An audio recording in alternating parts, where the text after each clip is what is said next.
Bueno, este es un pequeño video para explicar un poquito el tema de los biofilms, por si no quedó muy claro. Y la idea es cuál es la importancia que tienen en la industria alimentaria. Bueno, ¿qué pasa? Hay bacterias que tienen la posibilidad y la capacidad de adherirse a distintos tipos de superficie. Cuando uno está manipulando alimentos, obviamente, y además estamos trabajando en un lugar donde se elaboran alimentos, uno utiliza cosas que tienen materia orgánica, que tienen microorganismos, ¿sí? Como ya venimos viendo. Uno hace un proceso en una mesada, en una bacha, en un esterilizador, en una máquina, en distintos tipos de superficies uno hace un proceso para elaborar un alimento. Y como ya vimos en la clave higiene, la limpieza, las dos etapas, ¿no? La higiene y la sanitización, son muy importantes. Si ese proceso no está muy bien ajustado, pueden empezar a quedar algunas bacterias en la superficie.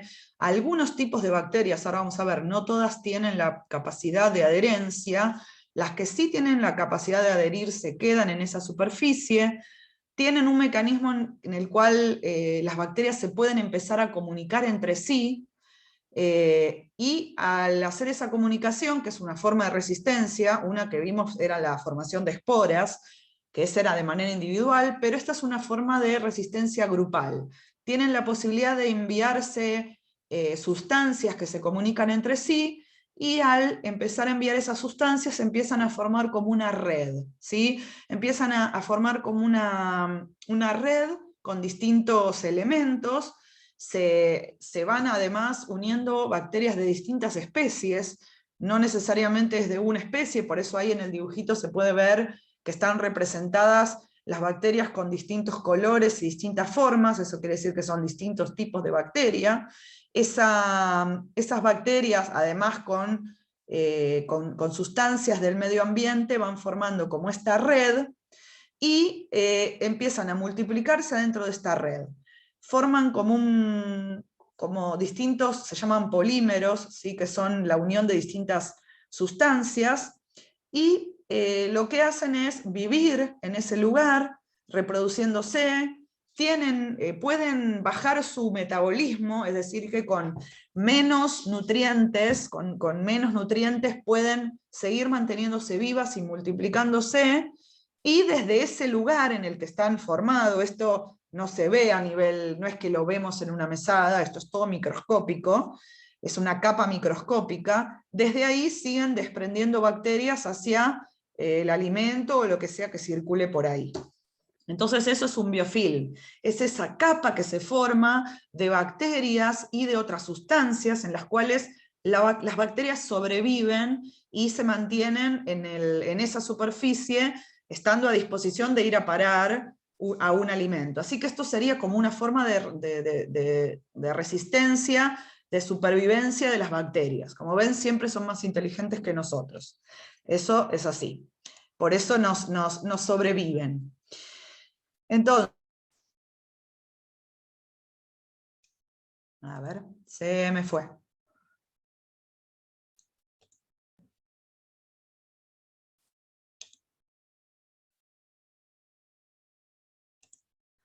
Las bacterias libres, ahí, flotantes, perciben una superficie, ven que hay una superficie en la cual se pueden adherir, tiene que tener cierta característica, elaboran señales químicas y entre ellas, ¿no? Elaboran señales químicas y se empieza a formar toda esa estructura, ¿sí? Que le permite que ellas vivan ahí. Ahí estas bacterias van a necesitar un poquito de humedad y nutrientes mínimos, y así sobreviven, ¿sí? No son, por eso, como dice ahí, que es como una adaptación a un medio adverso. Son bacterias que pueden hacer esto, no todas las bacterias pueden formar biofilms, sino que son un grupo de bacterias, ¿sí? Ahí se podría ver una fotografía microscópica, o sea, obviamente con una microscopía electrónica, de cómo se verían estas redes de bacterias y los polisacáridos que forman. Así están unidas y agarradas. Esto, como dijimos, no se ve a simple vista, esto se ve con es una microscopía electrónica, una fotografía muy amplificada de una superficie con un biofilm. ¿Qué pasa en la industria alimentaria? Les voy a dar un ejemplo de biofilms, no solamente se da en la industria alimentaria, cuando a nosotros se nos forma la placa bacteriana, que tenemos sarro en los dientes, es un tipo de biofilm eso. Ese sarro que es muy difícil, nosotros no lo podemos sacar cepillándonos los dientes. Eso necesitamos ir al dentista y tiene que usar un sistema especial para poder romper el sarro. Eso es un tipo de biofilm. Ahí en ese sarro viven bacterias que se están nutriendo de nuestras encías y nos estropean las encías. Hay retracción y viven ahí y son riesgosas, ¿sí?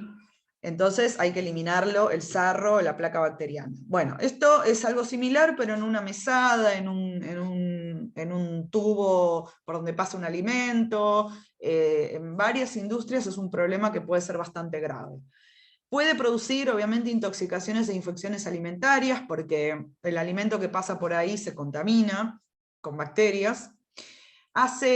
Son focos de contaminación que producen problemas higiénicos que traen esas setas, y además pérdidas económicas, porque si se detecta en un lote que está contaminado con alguna de estas bacterias, y se ve que en la investigación se ve que hay bacterias que forman biofilm, todos los productos que pasaron por ese lugar tienen potencial de estar contaminados. Entonces tengo gran riesgo de perder alimentos porque los tengo que tirar. Un ejemplo de esto fue hace unos años que se detectó Listeria monocytogenes, que es la primera que está en la lista acá. Por favor, esta bacteria, de la cual no hablamos mucho, léanla porque es muy importante. Está en el material, el libro que yo les dejé, está, y es una bacteria, es una de las que más capacidad de formar biofilm tienen. Hay algunos casos acá en Bariloche, y es la que se detectó en una fábrica de Europa que produce vegetales congelados, y que exporta a esa fábrica, y acá teníamos de ese producto, que eran arvejas congeladas, los envases que se consiguen en el supermercado. Y se detectó que la fábrica tenía esta bacteria instalada ahí, entonces hubo que decomisar, o sea, tirar todo producto de ese lote, que eran miles y miles y miles de kilos de arveja. Y bueno, nosotros tuvimos que ir y romper miles de paquetes acá en sucursales de supermercados locales. Entonces, dentro de las bacterias que pueden producir estos biofilm está esta bacteria Listeria, Escherichia coli, Salmonella, algunas ya las vimos, Yersinia enterocolítica, Campylobacter jejuni, todas tenemos acá, las pseudomonas, Bacillus cereus y Staphylococcus aureus. ¿Sí? Vayan recordando cuáles son las que vimos y a qué alimentos contaminaban. Entonces, son riesgosas y difíciles de eliminar cuando se instalaron en una planta. ¿Qué pasa con este biofilm? Es como que las bacterias generan un mecanismo de protección. Entonces, generan esa matriz de exopolisacáridos, ¿sí? Que son como unas sustancias muy resistentes y que protegen a las bacterias, se adhieren a las células bacterianas y se adhieren entre ellos, ¿sí? Y esas biopelículas, además, como dice ahí, que van madurando con el tiempo, se van haciendo cada vez más resistentes, es como que generan una malla más resistente. Piensen como una telaraña, cuando la araña recién la está formando, o cuando está formada, la resistencia que tienen. Bueno, esto es un ejemplo parecido. Algunas, además, ahí dice que algunas de las bacterias del biofilm pueden hacerse más resistentes por mutaciones, resistentes a una sustancia, a un desinfectante, por ejemplo. Y también se van haciendo resistentes por el propio ambiente que se va formando ahí, ¿sí? Porque si uno usa un desinfectante, quizá ese desinfectante, por el mismo microambiente que se generó en el biofilm, no actúa, ¿sí? Entonces ahora vamos a ver que por ahí uno, si ya se le formó el biofilm, tiene que ir alternando detergentes ácidos, alcalinos, hay que ir cambiando de sustancias como para que no pase esto y que no haya bacterias que se hagan resistentes, ¿sí? Es complejo el tema, no es sencillo, acá por ahí lo vamos a tocar medio como por arriba, pero lo que importa es que sepan que existe, que es un riesgo, que por esto es que se pide que haya en lo que son los POEs, los procesos de limpieza, que haya una frecuencia, que se cumpla esa frecuencia, que se cumpla la aplicación de primero la limpieza y después la sanitización, que se cumple con usar las 3 energías, la energía del movimiento, digamos, la energía química que produce la sustancia, el detergente, lo que yo uso, y la energía térmica, que es lo que hacemos con la temperatura del agua. Es muy importante tener en cuenta que todo junto es lo que previene que se formen estos biofilm, ¿sí? Pero obviamente el día de mañana, cuando ustedes ya trabajen en la industria, probablemente tengan que hacer equipo con algún especialista en productos químicos para poder ver cómo prevenir y cómo tratar un biofilm en el caso de que se le forme, ¿sí? Que esperemos que no se le forme. ¿Cuáles son? Hay puntos que son lugares claves en la industria alimentaria donde se pueden llegar a formar estos biofilms. Y siempre cuando hay un desagüe, una cañería, un sistema de refrigeración de aire, cualquier tipo de conductos. ¿Por qué? Porque son más inaccesibles para la limpieza, son lugares donde más se pueden formar estos biofilm. En el suelo también, porque a veces hay rincones o lugares que también quedan medio inaccesibles a la limpieza, entonces son lugares donde se puede formar.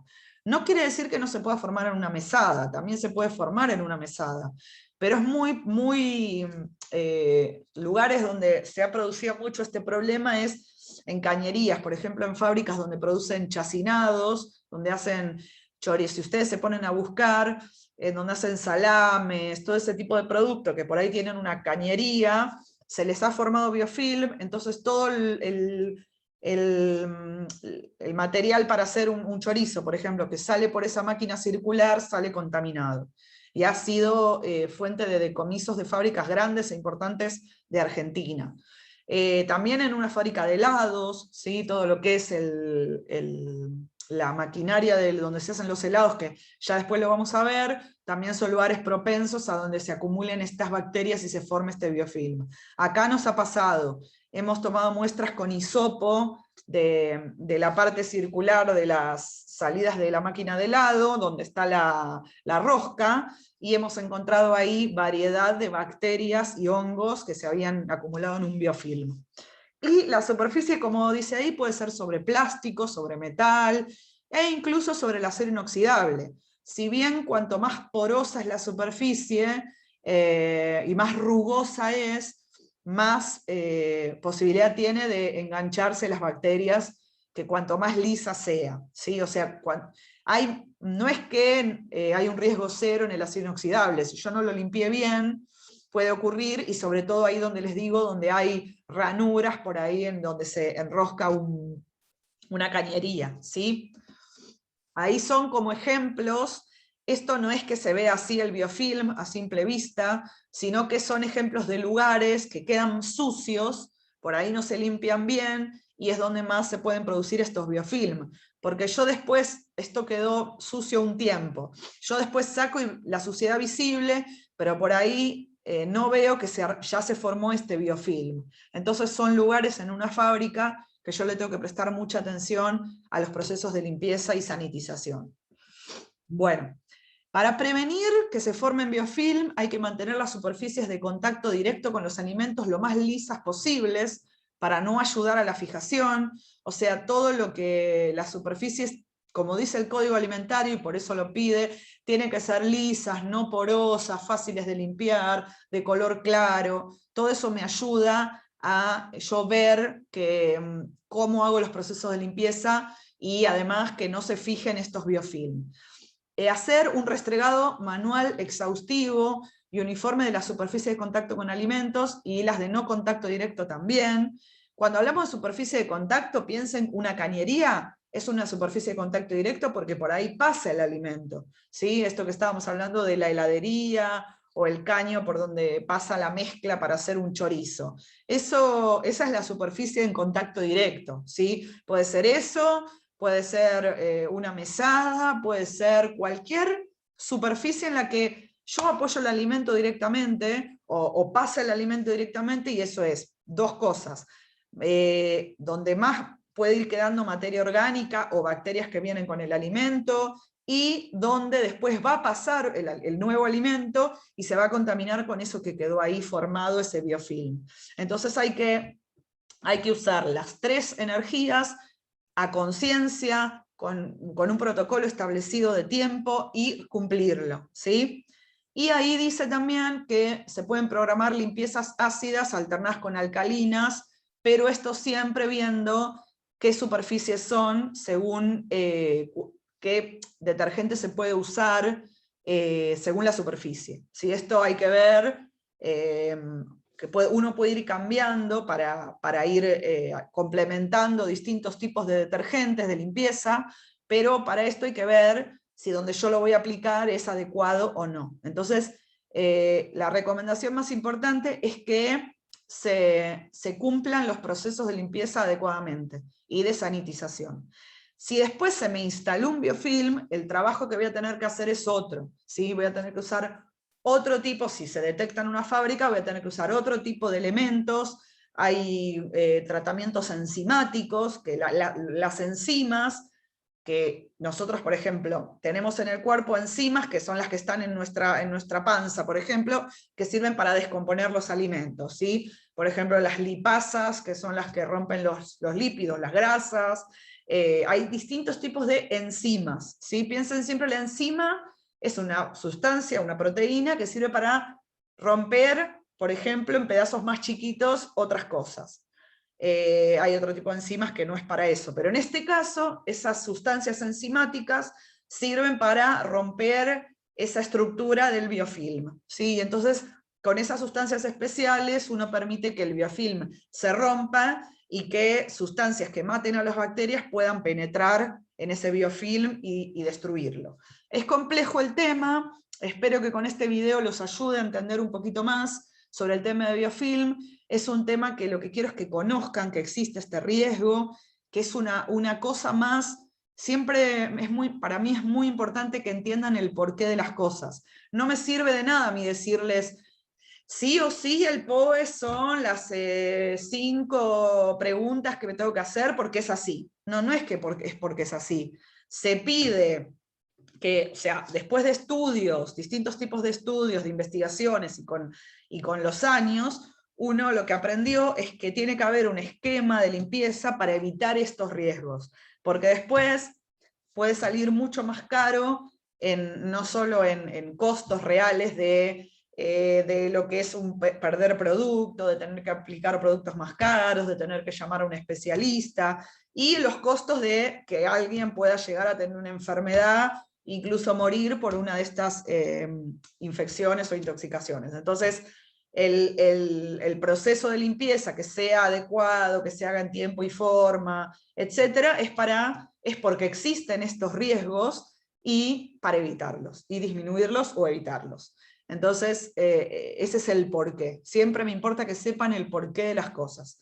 Cualquier duda que tengan con este tema, me pueden escribir y yo estoy disponible para contestar cualquier duda. Así que los dejo por ahí ahora. Saludos.